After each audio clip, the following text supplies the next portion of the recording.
Muchísimas gracias a esta magnífica asociación, exigente asociación. Estoy encantada de compartir con socios europeos y con personas tan comprometidas con el concepto de igualdad esta mesa. Yo creo que esta asociación además se gesta precisamente mientras estamos discutiendo la ley de igualdad de oportunidades, la ley de igualdad de trato. Y yo quiero plantearles aquí un dilema. Yo lo tengo siempre cuando acudo a centros internacionales, a encuentros internacionales. Es una pregunta que yo me hago también cuando he tenido que gestionar políticamente temas y ahora me lo vuelvo a hacer desde la academia o desde mi posición en un organismo internacional como el Comité CEDAW de Naciones Unidas. La pregunta es la siguiente. ¿Estamos gestionando derechos o estamos gestionando necesidades? Porque si estamos gestionando derechos, la definición de las políticas públicas es muy distinto de si estamos gestionando necesidades. Si estamos gestionando necesidades, entendemos la igualdad como un asunto de mujeres, como un tema de mujeres y, por lo tanto, concebimos a las mujeres como un colectivo, como una minoría. En todas las comunidades autónomas de nuestro país somos mayoría de población, pero en los países europeos son mayoría de la población, también las mujeres.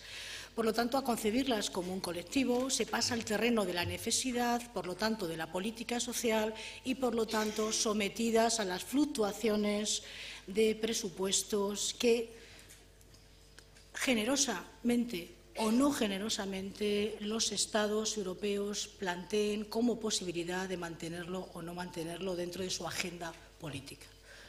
Cuando se gestiona un derecho, se miden las consecuencias de la desaparición de ese derecho y se entronca el derecho con el concepto de ciudadanía, no con el concepto de necesidad, de colectivo y de minoría. Los derechos no se negocian. Los derechos no tienen ranking. No está primero el derecho a la educación y después el derecho a la igualdad por llevar o no llevar velo. Los derechos son consustanciales a sociedades democráticas, donde la mayoría de la población está exonerando a los gobiernos de toda la organización social de los cuidados. El tiempo es el único capital que tienen las sociedades avanzadas. Tiempo para participar en la vida política, en la vida ciudadana. Tiempo es el único capital de las sociedades avanzadas. A las mujeres se les expropia permanentemente el tiempo en base a obtener una plusvalía de tiempo. El dilema de la necesidad o el derecho hace que existan malversaciones muy graves en el lenguaje. La malversación de llamar a las mujeres vulnerables cuando están proporcionando servicios de cuidado y atención y de infraestructura a todas las unidades domésticas.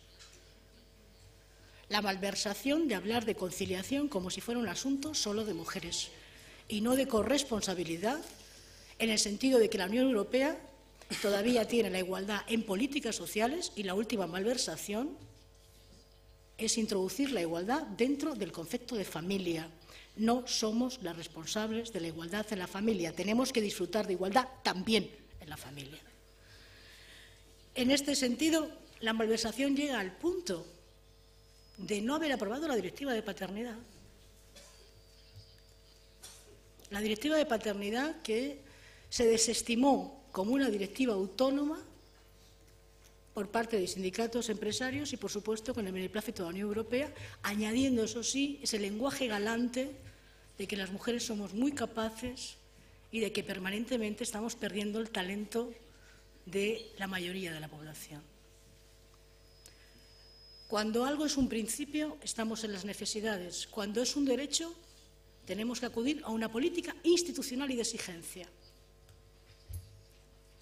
Y, por lo tanto, no basta con reconocer únicamente que existen problemas de conciliación, sino tenemos que someter a los Estados a las políticas de corresponsabilidad en el sentido de cuál es el presupuesto que se destina a la organización social del cuidado. La organización social del cuidado supone aumentar empleo, porque contrato personas para trabajar en la estructura de cuidado, y a liberar talento, puesto que las mujeres que están exonerando en base al amor, la necesidad, y en base a esa predisposición a la solución de problemas, están exonerando a los estados del cuidado.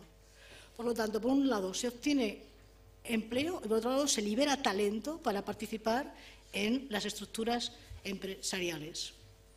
Aquí se ha dicho que tenemos que compartir. Miren, no se comparte cuando hay una escasez de empleo. Cuando hay una escasez de empleo, uno asegura privilegios. Los defiende técnicamente y apela a la crisis como una necesidad de recortar gasto social, política necesidad, no de derechos. Nadie recortaría gastos democráticos, nadie recortaría gastos en seguridad democrática, nadie recortaría gastos en que todas las razas, todos aquellos que hacen gala de que el Tratado de Roma siga siendo vigente en el sentido de la discriminación. Pero cuando estamos en la política social tratadas como minorías, se puede recortar derechos con argumento técnico o con un argumento de congelar el balón, como ha hecho la Unión Europea ahora, diciendo que tenemos que estudiar más cuáles son las condiciones. Una malversación tremenda es lo que supone vivir al margen incluso del propio derecho del trabajo. El derecho del trabajo regula derechos en la medida, es un triángulo. El derecho del trabajo te dispensa derechos en la medida que tú tengas un contrato. El salario es el máximo exponente de adquisición de derechos, de libertades y de autonomía. ¿Cuáles son las condiciones del salario? Permanencia, antigüedad, continuidad. ¿Qué es un currículum? El aseguramiento de que está permanentemente aprovechado todo el tiempo. ¿Cuáles son los derechos a futuro? Jubilación. ¿Qué hace Europa con la jubilación? Políticas natalistas. ¿Qué significa eso?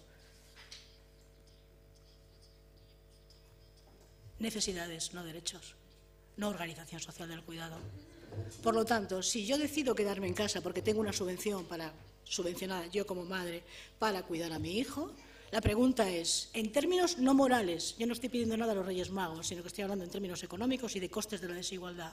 En términos no morales, ¿cuáles son las consecuencias económicas, los costes económicos de un divorcio en el caso de que yo haya reducido mi coste de oportunidad para poder estar dentro de lo que es el mercado? Esto es un derecho que estamos trabajando en las Naciones Unidas. Los costes económicos de la separación. Para terminar, puesto que tengo solo 3 minutos, plantearles que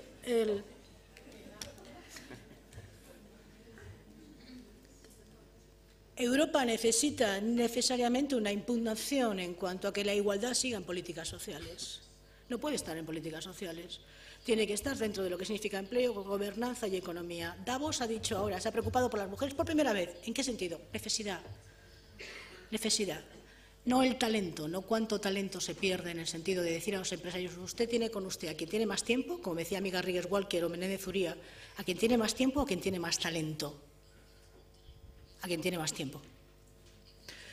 Por lo tanto, si tenemos esa malversación de los contenidos, es importante saber con qué redes contamos. Y Europa está haciendo un recorte importante de los derechos en cuanto a quitar instituciones, institutos de la mujer, ministerios y, por supuesto, dejando las políticas de igualdad en políticas sociales. Gertrude lo decía muy bien, no somos ciudadanas de segundo, somos ciudadanas de primer grado. Por lo tanto, Europa no concede. Debemos exigir a Europa, por medio de una red potente política, que esté a la altura de lo que dice ser una Europa igualitaria, comunitaria y de derechos. Gracias.